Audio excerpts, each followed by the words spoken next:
Hey everybody, Curtis DeSaley here from Geometric Solutions. I got a quick little couple of videos here that I've put together to address concerns that are on people's minds today. We're going to be going back to work here real soon, and we want to make sure that folks in the plant that are in these confined spaces have safe distancing between workers to make sure everybody has a good and happy environment. So please take a look at these couple quick videos. It's using a tool called Plant Simulation, and we can actually analyze up front if our plans to put these people back to work are going to work, and if we've got to tweak them, we can do all that stuff in a simulation environment, which is much more effective than doing it live with real people and potentially putting their lives at risk. So please, review and enjoy. So here we have a plant simulation model where we're trying to test for social distancing. What we have here, and I'm going to play this a little slow here, but you're going to actually see people working at stations. They're going to transfer parts to the next station, and the red circles are 3-foot diameter circles. Whenever two of them intersect, a red dot shows up, and we get a distance violation count here.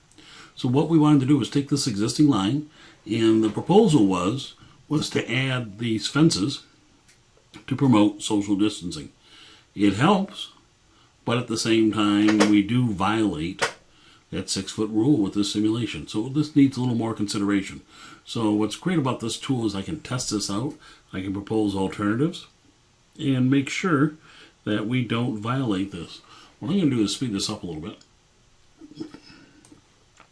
And actually, let's see, we're at 10 minutes. Let's run it for an hour. And you can see in this hour's time frame, we have, let's see, 60 seconds here, 38 violations. And you can see it's all over the center area. So it's not just in one spot. These people are crisscrossing past each other. So, you know, it's something that we want to review. And in today's climate of getting people back to work on the floor, you know, we may have to rearrange the fences. We may have to modify the workflow paths, you know, but at least we can analyze it and prove out if our concept's going to work before we put people in danger on the floor. Okay, you can see we've moved on to a newer application here. This is a little larger line. What I have here are workstations, and you can see there's placeholders for the operators to work at the station. There's 10 stations. I have a pool of workers here that come from this break room. It looks more like a transporter here from Star Trek. But what I'm going to do here is slow this down a bit, and you'll actually see when the first part shows up here, an operator comes out to the station. They can actually work on it, and then they start filling in the stations as they go around. Real quickly here, we'll have six of them in there. That's 4, 5, and 6. And once I have the 6th worker in there, when that first job comes over here, one of these workers is going to transport, or I should say travel to that location and start filling that up. And you can see we're having some overlaps here just because of the way people are rounding corners.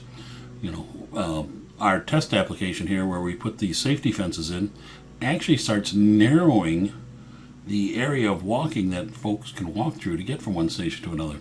So maybe this is not the best application of how we want to put the fencing. Maybe there's, you know, some other paths that we want to try. But that's what's nice about this tool. I can test it out and see what's going to happen. I'm going to speed this up a little bit. And, you know, you can see here this whole center area is becoming hotspots. I mean, here we are, we're an hour and 40 minutes into it, and we already have 90 violations. So let's see, just catch this here at the 2-hour mark. There it is, 2 hours, 190. So, I mean, we're getting, you know, quite a few violations happening every hour. In fact, if I look at the throughput, there's 40 delivered devices and 138 failures, so it's, you know, better than 3 to 1. So for every part made, I have potentially 3 distance violations that we're trying to do.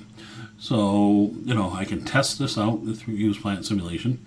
I can put different applications for fencing. One of the great things about plant simulation, my worker path, you know, when they start working, and I'm just going to slow this really down, and let's go maybe 5 times speed.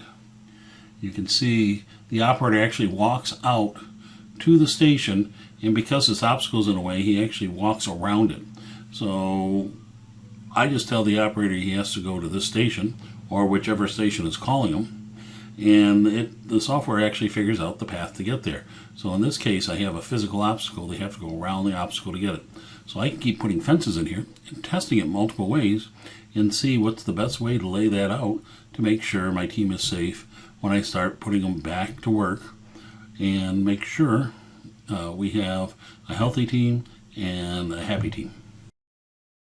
I want to thank you for watching this quick little video. If you have any questions about how plant simulation can help you get your team back to work safely and effectively, please reach out to us. You can reach us at sales@goplm.com. Thank you.